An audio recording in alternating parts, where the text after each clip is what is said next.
Shalom sahabatku, mari kita siapkan hati kita untuk dapat merenungkan kebenaran firman-Nya di pagi hari ini, yaitu Finding the Promised Land. Mari kita buka Alkitab di dalam kitab Yeremia 17 ayat ke-5 sampai dengan yang ke-8. Beginilah firman Tuhan. Terkutuklah orang yang mengandalkan manusia, yang mengandalkan kekuatannya sendiri, dan yang hatinya menjauh daripada Tuhan. Ia akan seperti semak bulus di padang belantara. Ia tidak akan mengalami datangnya keadaan baik. Ia akan tinggal di tanah angus di padang gurun, di negeri padang asin yang tidak berpenduduk. Diberkatilah orang yang mengandalkan Tuhan, yang menaruh harapannya pada Tuhan.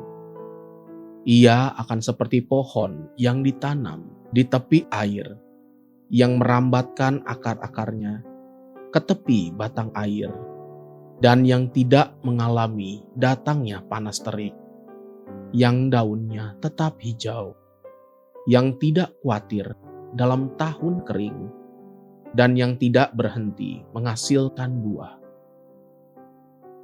Dua jenis manusia yang dilukiskan oleh kitab Yeremia. Pertama adalah orang yang mengandalkan manusia dan kekuatannya sendiri. Orang yang demikian, umumnya hatinya justru menjauh daripada Tuhan. Kedua adalah yang menaruh harapannya pada Tuhan. Orang yang demikian itulah justru yang dapat bertahan, sekalipun di musim kering. Firman Tuhan barusan bahkan berkata, ia akan seperti pohon yang ditanam di tepi air, yang merambatkan akar-akarnya ke tepi batang air, dan yang tidak mengalami datangnya panas terik, yang daunnya tetap hijau, yang tidak khawatir dalam tahun kering, dan yang tidak berhenti menghasilkan buah. Namun apa artinya mengandalkan Tuhan dan bukan mengandalkan manusia? Sebagian besar dari perkara-perkara yang harus kita hadapi, kita sebenarnya tahu apa yang Tuhan kehendaki untuk kita perbuat dalam perkara tersebut, sehingga dengan jelas dan mudah difahami oleh orang yang mengandalkan Tuhan. Jadi masalahnya adalah apakah saya rela untuk mengikuti kehendak Tuhan atau kehendak saya sendiri. Namun sebagian lagi, kita memang betul-betul tidak mengerti apa yang harus kita perbuat dan jalan mana yang harus kita tempuh. Saat-saat seperti itulah kita bisa belajar dari para pahlawan iman, bapak-bapak leluhur kita. Abraham adalah bapak orang beriman. Dia memberi teladan bagaimana orang yang mengandalkan Tuhan bergerak, yaitu seperti orang yang menempatkan persneling di posisi netral, yaitu ketika dia berbicara dengan Lot keponakannya di Kejadian 13 ayat 8 sampai dengan ke-9.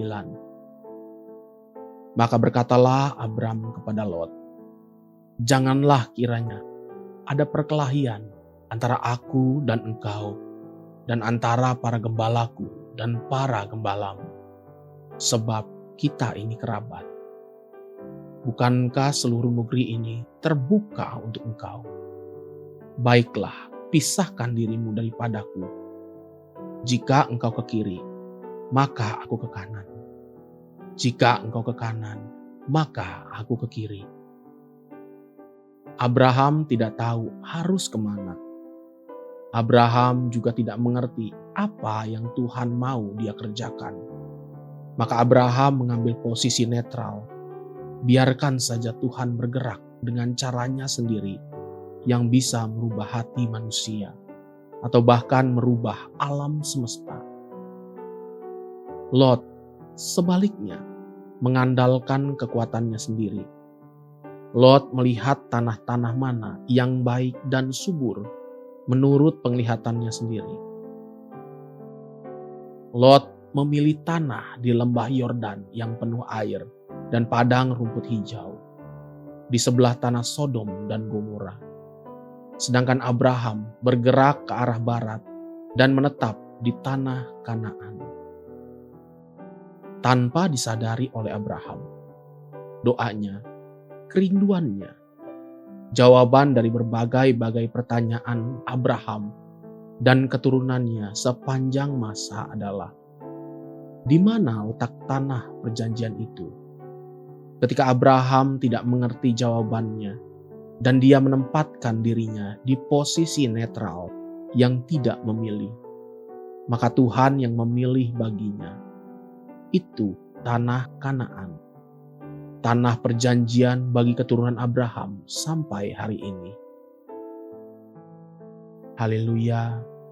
Sahabatku, mari kita sama-sama berdoa. Terima kasih Bapa Surgawi. Ku bersyukur dan mau belajar untuk duduk diam di bawah kaki-Mu. Amin. Jesus loves you, and so do I.